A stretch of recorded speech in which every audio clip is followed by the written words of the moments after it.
কিয়ামতের দিন বাবা ছেলেরে পরিচয় দিবে না, ছেলে বাবারে পরিচয় দিবে না, একে অপরের শত্রু হয়ে যাবে, ঠিক কিনা? কারণ দিনটা বড্ড ভয়ঙ্কর, কেউ কাউরে চিনবে না। সেদিন হবে 50,000 বছরের সমান একটা দিন। সবার মুখে একটাই চিৎকার, ইয়া নাফসি ইয়া নাফসি। আকাশের জলজলে সূর্যটা অনেক দূরে, তারপরেও তাকাতে কত সমস্যা হয়, অনেকেই ভাবে আছেন। সেই সূর্যটা, তেজদীপ্ত সূর্যটা কিয়ামতের মাঠে মাথার একেবারে কাছাকাছি চলে আসবে। সূর্যের প্রচন্ড তাপে মাথার মগজগুলো গলে গলে নাকের ছিদ্র আর কানের ছিদ্র দিয়ে বেয়ে বেয়ে পড়বে। হুফাতান উরাতান মুশাতান গুরলা, পায়ে দেওয়ার মতো কারো জুতা থাকবে না। আজকে এই যে বাটা জুতা পরে আসছেন, অ্যাপেক্সের জুতা, কিয়ামতের দিন জুতা থাকবে পায়ে, গায়ে জামা থাকবে না। Everyone will stand up as naked. There is no dress, no costume, no garment in their body. দেহে কোনো পোশাক নাই, পেটে খাবার নাই, পায়ে জুতা নাই, সূর্যটা মাথার কাছে, তৃষ্ণায় জিহ্বাটা বের হয়ে নাভি পর্যন্ত ঝুলতে থাকবে। সবাই বলবে, আল্লাহ আমারে বাঁচাও, আমারে বাঁচাও। ওই দিন বাবা ছেলেরে চিনবে না, ছেলে বাবারে চিনবে না। অনেক বাবা ছেলের কারণে জাহান্নামী হবে, অনেক ছেলে বাবার কারণে জাহান্নামী হবে। তাহলে তখন বাবা ছেলের শত্রু হয়ে যাবে, ঠিক কিনা? তাহলে কোরআন সাধারণত বলল, কিছু কিছু জিনিসের প্রতি মানুষের আকাঙ্ক্ষা জনমভর, এর মধ্যে অন্যতম হলো সন্তান সন্ততি। এই সন্তান কখনো হয়ে যায় জিনা মানে সৌন্দর্য, আবার এই সন্তান কখনো হয়ে যায় ফিতনা মানে পরীক্ষা, আবার এই সন্তান কখনো হয়ে যায় আদুয়া মানে শত্রু, ঠিক কিনা? আমাদের সন্তানরা যেন আমাদের জন্য পরীক্ষাও না হয়, শত্রুও না হয়। আমাদের সন্তান যেন আমাদের চক্ষু শীতলের কারণ হয়, ঠিক কিনা? এজন্য আল্লাহ মুমিনদেরকে শিখিয়ে দিয়েছে, দোয়া করো, আল্লাহর কাছে চাও যে আল্লাহ আমাকে এমন সন্তান দেন, আমাকে এমন স্ত্রী দেন যাদের দিকে তাকালে আমার চোখ জুড়িয়ে যাবে। আল্লাহ বললেন, তোমরা আমার কাছে চাও আর পড়ো, রব্বানা হাব লানা মিন আজওয়াজিনা ওয়া যুররিয়াতিনা কুররাতা আ'য়ুন ওয়াজআলনা লিল মুত্তাকিনা ইমামা। ও আমাদের রব, আমাদেরকে এমন স্ত্রী দান করেন, এমন সন্তান দান করেন, যে স্ত্রীদের দিকে তাকালে, যে সন্তানের দিকে তাকালে আমাদের হৃদয়টারে জুড়িয়ে দিবে কে? এরকম স্ত্রী, এরকম সন্তান আমরা চাই কি চাই না? ঘরে ঢুকার পরে স্ত্রীর দিকে তাকালে কলিজা ঠান্ডা হয়ে যায়, সন্তানের দিকে তাকালে হৃদয়টা জুড়িয়ে যায়, এরকম সন্তান আমরা চাই না? কথা বলতে হবে, চাই কি চাই না? এরকম সন্তান কেমন করে আপনারা গঠন করবেন, কেমন করে সন্তানকে মানুষের মতো মানুষ বানাতে হয়, এ নিয়ে কিছু কথা আজকে আমরা শুনবো। মনোযোগ আছে? কষ্ট হচ্ছে না তো? আমি যতক্ষণ আছি ততক্ষণ থাকবেন? কারা কারা?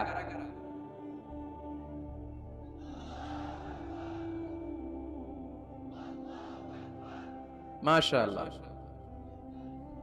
মাশাআল্লাহ। তাহলে থাকেন আমার সাথে, বসেন, কথা বলি কিছু। আসলে এগুলো খুব জরুরি ওয়াজ। কি করে ফ্যামিলি ঠিক করবেন, কি করে দাম্পত্য জীবনটাকে সুখময় করবেন, কি করে সমাজটাকে ভারসাম্যপূর্ণ করবেন, কি করে ছেলে মেয়েদেরকে মানুষের মতো মানুষ করবেন, এগুলো জানার দরকার আছে না নাই? এর কারণ আমি প্রায় বলি, খেয়াল করে শুনেন, খুব জরুরি কথা, এদিক সেদিক তাকানো যাবে না, সময় কম। আমার দিকে তাকান, আমার দিকে তাকান। এই পৃথিবীতে গরুর পেট থেকে যেটা বেরোয় ওটা গরু হয়ে যায়, ছাগলের পেট থেকে বেরোলেই ছাগল হয়ে যায়, মুরগির পেট থেকে বেরোলেই মুরগি হয়ে যায়, কিন্তু মানুষের পেট থেকে বেরোলেই ওটা মানুষ হয়ে যায় না, ওটা মানুষ করতে হয়, মানুষ বানাতে হয়, ঠিক কিনা? খালি চোখে আপনি যা দেখেন সব কিন্তু মানুষ না, এগুলো জনসংখ্যা। এগুলো কি? বাড়ছে জনসংখ্যা, কমছে মানুষ। এজন্য আমরা আমাদের ছেলে মেয়েদেরকে মানুষের মতো মানুষ বানাতে চাই, ইনশাআল্লাহ। পড়েন। এখন কিভাবে মানুষের মতো মানুষ বানাবো? অনেক মা বাবা ছেলে মেয়েদেরকে নিয়ে উদ্বিগ্ন, আমাদের কাছে আসে, হুজুর কি করব ছেলেটারে নিয়ে, কোন প্রতিষ্ঠানে দিব, কিভাবে মানুষ করব, হুজুর একটু বলে দেন। এরকম উদ্বিগ্ন অভিভাবক আছে না নাই? সব বাবা মাই চায় ছেলে মেয়েদের উজ্জ্বল ভবিষ্যৎ। কোন বাবা মা চায় তার ছেলেটা টেন্ডারবাজ হোক? উত্তর দেন। কোন বাবা চায় তার ছেলেটা চাঁদাবাজ হোক, তার ছেলেটা ধর্ষক হোক, এসিড নিক্ষেপকারী হোক? না, চায় না। সব বাবা মাই চায় তাদের ছেলে মেয়ে মানুষের মতো মানুষ হোক। আজকের এই চমৎকার দুপুরে, চমৎকার অপরাহ্নে আমরা জানার চেষ্টা করব কেমন করে ছেলে মেয়েদেরকে মানুষের মতো মানুষ বানাবো। অনেকগুলো পয়েন্টস আপনাদের সাথে শেয়ার করব। বাবা মায়েরা, বাবারা এখানে আছেন, মায়েরা আছেন মহিলা প্যান্ডেলে, সবাই খেয়াল করে শুনেন কিভাবে ছেলে মেয়েদেরকে মানুষ করবে। ভালো ছেলে মেয়ে পাওয়ার প্রথম পদ্ধতি হচ্ছে, বাবার দায়িত্ব হচ্ছে ছেলে মেয়েদের জন্য ভালো মায়ের ব্যবস্থা করবে। কিসের ব্যবস্থা? কারণ মা হচ্ছে production house, kind of factory. Factory যদি ভালো হয়, ওটা থেকে যে প্রোডাক্ট বেরোবে ওইটাও ভালো হবে, ঠিক কিনা? বাপ ভালো তার বেটা ভালো তাই, মা ভালো তার ঝি, গাই ভালো তার দুধ ভালো রে, দুধ ভালো তার ঘি, তাই না?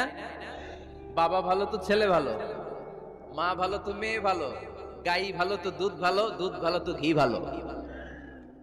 তো এই জন্য আমি প্রায় বলি, আমার মায়েদের, আমাদের বোনদের পেটটা এটা খনি, তেলের খনি, গ্যাসের খনি, স্বর্ণের খনি, পেট্রোলিয়ামের খনির চাইতো দামি খনি। কারণ এই পেটগুলি ধারণ করেছে পৃথিবীর বড় বড় অলিদেরকে। এই নারীদের পেটগুলি ধারণ করেছে নবীদেরকে। নাকি নবীরা হুট করে আকাশ থেকে পড়ছেন? নারীদের পেট থেকে আসছে, ঠিক কিনা? এটা যেমন সত্য, আবার পৃথিবীর সব টেন্ডারবাজ, চাঁদাবাজ গুলো এসেছে নারীদের পেট থেকে। So the decision is years. আমার প্রিয় লক্ষ্মীপুরের ভাইরা, সিদ্ধান্ত আপনাদের। আপনাদের ঘরের এই মাকে, এই বোনকে আপনি কিভাবে তাদের যত্ন নেবেন, কিভাবে তাদেরকে কোরআন সুন্নাহর পথে রাখবেন, এই দায়িত্ব আপনার। এজন্য প্রত্যেকটা বাবার দায়িত্ব। তোমরা ইয়াং যারা, আমার কলেজের টুকরা যুবক ছেলেরা, এখনো যারা বিয়ে করো নাই, তোমার অনাগত ভবিষ্যৎ প্রজন্ম তোমার বউয়ের পেট দিয়ে আসবে। So when you choose your life partner, you don't choose your life partner only. At the same time, you are choosing the mother of your upcoming sons and daughters. আপনি যখন বিয়ের জন্য মেয়ে খুঁজেন, আপনি শুধু মেয়েই খুঁজেন না, পাশাপাশি আপনার অনাগত যে ছেলে মেয়েগুলো দুনিয়ায় আসবে তাদের মাও খুঁজতেছেন, ঠিক কিনা?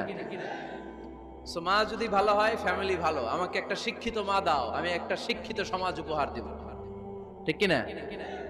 এজন্য প্রথম দায়িত্ব হচ্ছে ছেলে মেয়েদের জন্য ভালো মায়ের ব্যবস্থা করা।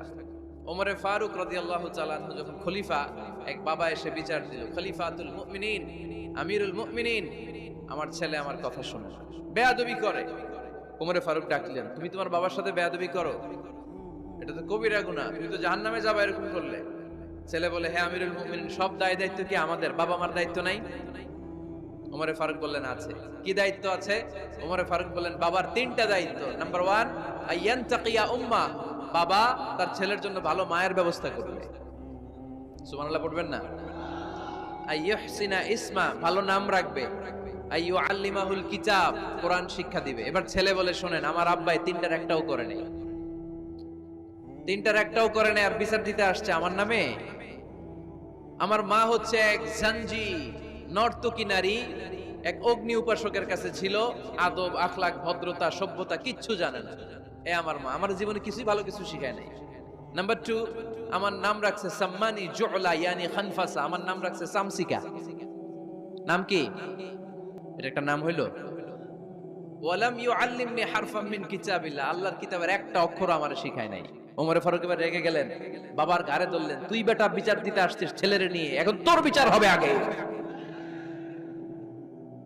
এক নাম্বার দায়িত্ব, ছেলে মেয়েদের জন্য ভালো মায়ের ব্যবস্থা করতে হবে। মা ভালো তো, এটা কি বুঝতে পারছেন? নাম্বার 2, ভালো মায়ের ব্যবস্থা করলেন, এবার দাম্পত্য জীবন শুরু করলেন। এবার আপনার আল্লাহর কাছে নেককার সন্তান চাইবেন। সন্তান দেওয়ার মালিক কে?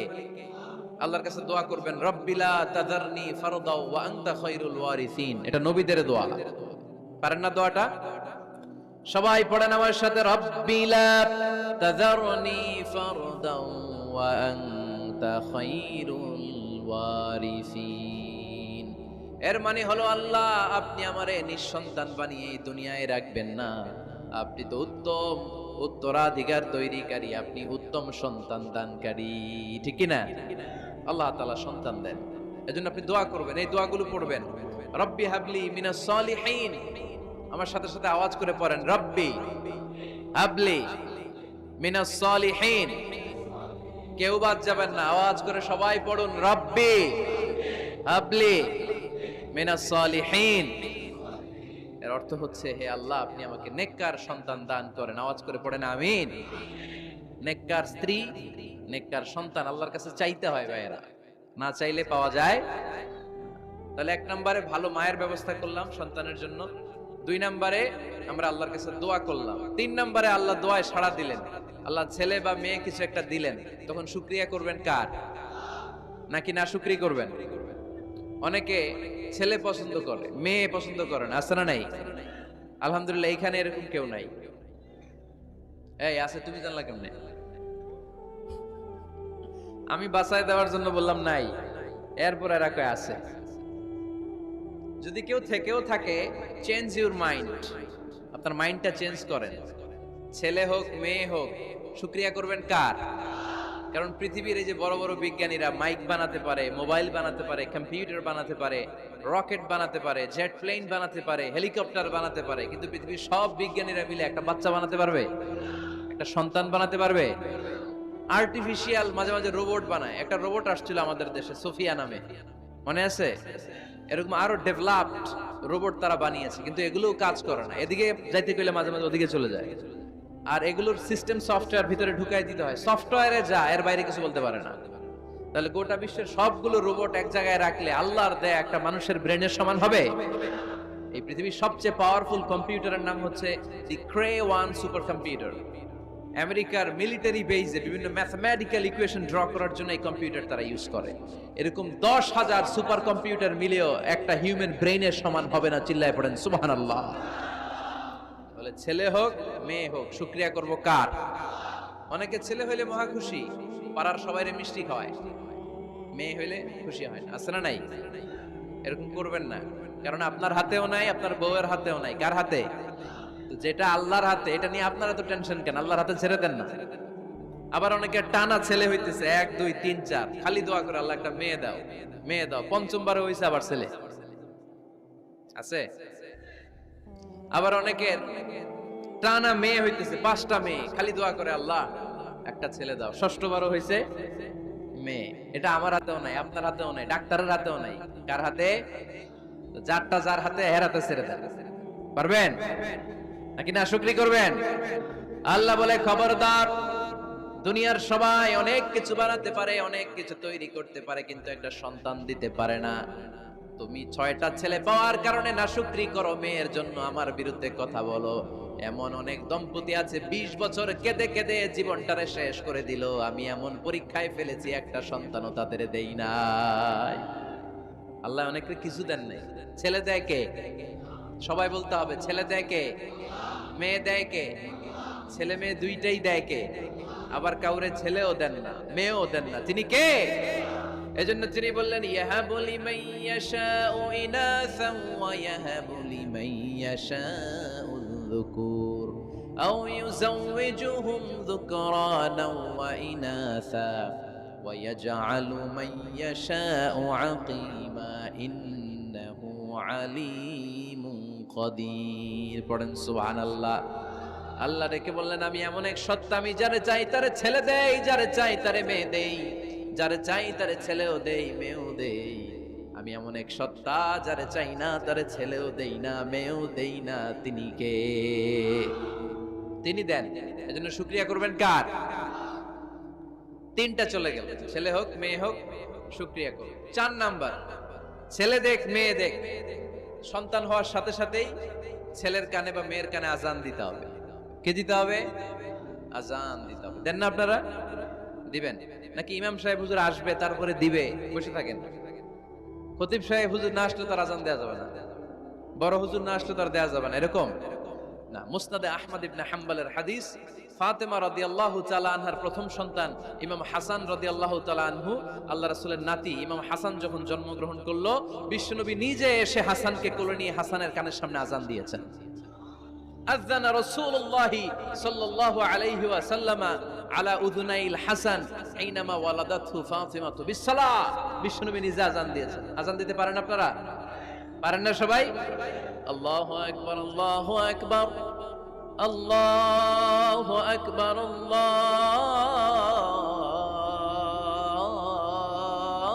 আল্লাহু আকবার। পারেন না আজান দিতে? নিজের ছেলের কানের সামনে নিজে আজান দিবে।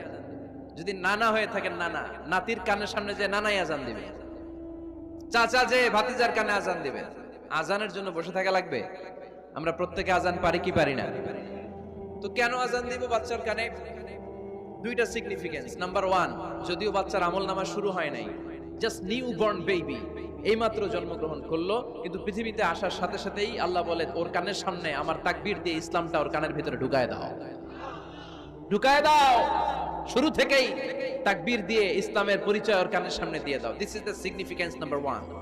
সিগনিফিকেন্স নাম্বার 2, এই পৃথিবীতে যখন কেউ আসে, শয়তান যে তার শত্রু এসে ইয়াতানু ফি জামবাই ইবনে আদম, বনি আদমের দুই পা ধরে দুটো গুতা মারে, আর বাচ্চা ওয়া ওয়া করে কেঁদে ওঠে। বনি আদম পৃথিবীতে আসার সাথে সাথে শয়তান গুতা মারে আর জানান দেয় তোদের কারণে আমি জাহান্নামী, তোরে সারা জীবন এমন ওয়াসওয়াসা আমি দিতে থাকবো, তোদেরকে জাহান্নামী বানানোর আগ পর্যন্ত আমি ক্ষান্ত হব না। আমি যে দুনিয়াতে ওয়াসওয়াসার জন্য এসেছি, আমার উপস্থিতি, আমার অস্তিত্ব আমি জানান দিলাম। গুতা মারে। তো শয়তানে করবে শয়তানের কাজ, আমরা করব আমাদের কাজ, ঠিক কি না? শয়তান মারবে গুতো, আর আমরা কি দিব? চিল্লায় বলতে হবে কি দিব? মনে থাকবে, ভুলে যাবেন না তো আবার। নাম্বার 2, তাহনিক করা সুন্নাহ। তাহনিক হচ্ছে খেজুর, কোন আলেম খেজুর একটু চিবিয়ে ওই চিবানো খেজুরটা বাচ্চার ঠোঁটের মধ্যে লাগাই দিবে। আল্লাহ রাসূল সাল্লাল্লাহু আলাইহি ওয়াসাল্লাম বাচ্চাদেরকে এরকম তাহনিক করতেন। যদি খেজুর পাওয়া না যায়, একটু মধু নিয়ে মুখের মধ্যে লাগাই দিবে। আধুনিক মেডিকেল সায়েন্স এটাকে খুবই স্বাস্থ্যসম্মত বলেছে, হেলদি। কারণ বাচ্চা যখন দুনিয়াতে আসে, তার নিউট্রিশন চ্যানেলটা মানুষ কেটে দেয়। তার নিউট্রিশন চ্যানেল হচ্ছে তার নাভির সাথে তার মায়ের জরায়ুর একটা কানেকশন। তার মায়ের জরায়ু থেকে সে এনার্জি পেত, নিউট্রিশন পেত। মানুষ যখন এটা কেটে দেয়, তখন তার নিউট্রিশন সাপ্লাই বন্ধ হয়ে যায়, কিন্তু তার এনার্জি খরচ করার প্রবণতা বেড়ে যায়। সে ওয়া ওয়া চিৎকার করে, চিৎকার মারতে তার এনার্জি লাগে। সে হাত পা ছোটাছুটি করে, তার এনার্জি লাগে, কিন্তু এনার্জি নাই। এনার্জি লাইন আমরা কেটে দিছি। তাই ইনস্ট্যান্ট এনার্জি সাপ্লাইয়ের জন্য বিশ্বনবী বলেছেন তাহনিক করে মুখে মিষ্টি ঢুকায় দাও। সুবহানাল্লাহ পড়বেন না? এখন চিকিৎসা বিজ্ঞানও বলছে নিউবর্ন বেবি, নবজাতক বাচ্চার মুখে যদি মধু দেয়া হয় বা খেজুর লাগিয়ে দেয়া হয়, ব্রেইন হ্যামারিং থেকে সে বেঁচে যায়। তার ব্লাড সুগার লো হয়ে যায়, কিন্তু মিষ্টিটা দেওয়ার সাথে সাথে এনার্জি সাপ্লাই হয়। সুবহানাল্লাহ পড়েন। আল্লাহর হাবিব সাল্লাল্লাহু আলাইহি ওয়াসাল্লামের কাছে কোনো বাচ্চা নিয়ে আসলেই বিষ্ণু সাল্লাল্লাহু আলাইহি ওয়াসাল্লাম বলতেন, এই খেজুর নিয়ে আসো। কে নিয়ে আসো? খেজুর আনলে একটু চিবি বাচ্চার মুখে খেজুরের রস ঢুকায় দিতেন। আল্লাহর রাসূল সাল্লাল্লাহু আলাইহি ওয়াসাল্লাম আগে আগে মদিনায় চলে আসলেন। আয়েশা রাদিয়াল্লাহু তাআলা আনহার বড় বোন, আম্মা জান আয়েশার 13 বছরের বড় আসমা বিনতে আবি বকর, উনি গর্ভ ধারণকারী অবস্থায় মক্কা থেকে মদিনায় হিজরত করে আসলেন। উনি বললেন, আনা মুতিম, আমার পুরো গর্ভধারণ পূর্ণ হয়ে গেল। আমি কুবা এলাকাতে আসার সাথে সাথে আমার সন্তান জন্ম নিল, আব্দুল্লাহ ইবনে জুবাইর। আমি সন্তান পেয়ে মহা খুশি, কারণ মুহাজির সাহাবারা মদিনায় আসার পরে কারো ঘরে সন্তান হয় না। ইহুদিরা বলতে আরম্ভ করলো, আমাদের বদদোয়া লাগছে, এজন্য তোদের ঘরে সন্তান আর হবে না। এজন্য আসমা রাদিয়াল্লাহু তাআলা আনহার সন্তান যখন মদিনাতে প্রথম হলো, মদিনাতে আনন্দের হিল্লোল বইয়ে গেল। উনি ওনার সন্তানকে নিয়ে বিশ্বনবীর কোলে দিলেন। বিশ্বনবী বললেন, এই খেজুর নিয়ে আসো তো। খেজুর নিয়ে আসা হলো। বিশ্বনবী খেজুর চিবিয়ে বিশ্বনবী লালা সহ খেজুরের রস আব্দুল্লাহ ইবনে জুবাইরের মুখে ঢুকায় দিলেন। আসমা আজীবন গর্ব করে বলতেন, ফাকানা আউয়ালু মা দাখালা জাওফাহু রিকু রাসূলিল্লাহ, আমার কলিজার টুকরা জুবাইরের পাকস্থলীতে সর্বপ্রথম ঢুকেছে খেজুর মিশ্রিত আমার নবীজির থুতু। আল্লাহু আকবার। এজন্য নবজাতক বাচ্চাদেরকে আলেমদের কাছে নিয়ে গেলে দেখবেন আলেমরা খেজুর নিয়ে বাচ্চার মুখের মধ্যে লাগায় দেয়। বাচ্চাটাকে সুস্থ রাখে কে?